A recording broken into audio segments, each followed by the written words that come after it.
Harold and the Purple Crayon by Crockett Johnson. One evening, after thinking it over for some time, Harold decided to go for a walk in the moonlight. There wasn't any moon, and Harold needed a moon for a walk in the moonlight, and he needed something to walk on. He made a long straight path so he wouldn't get lost, and he set off on his walk, taking his big purple crayon with him. But he didn't seem to be getting anywhere on the long straight path, so he left the path for a shortcut across the field, and the moon went with him. The shortcut led to right where Harold thought a forest ought to be.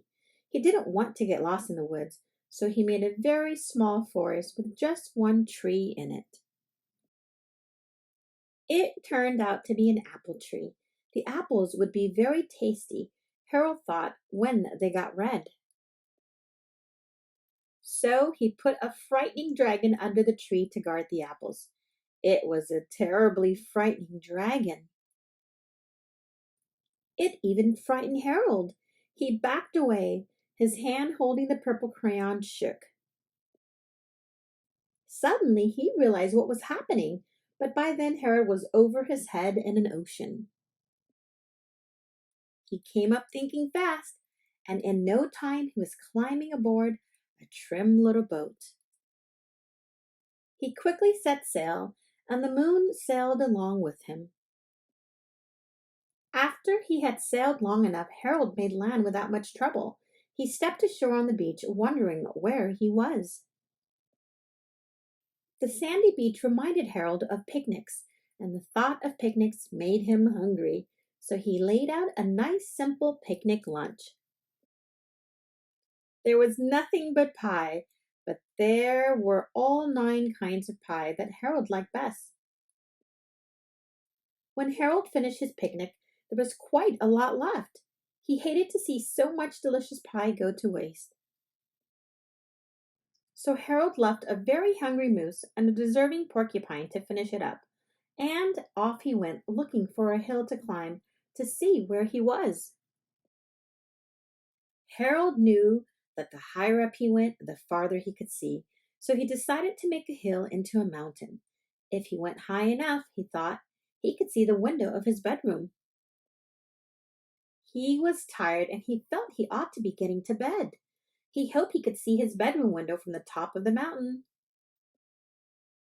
But as he looked down over the other side, he slipped, and there wasn't any other side of the mountain. He was falling in thin air.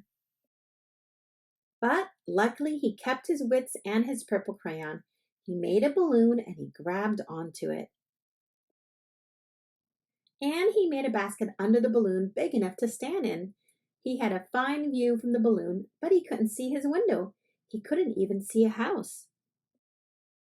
So he made a house with windows, and he landed the balloon on the grass in the front yard. None of the windows was his window.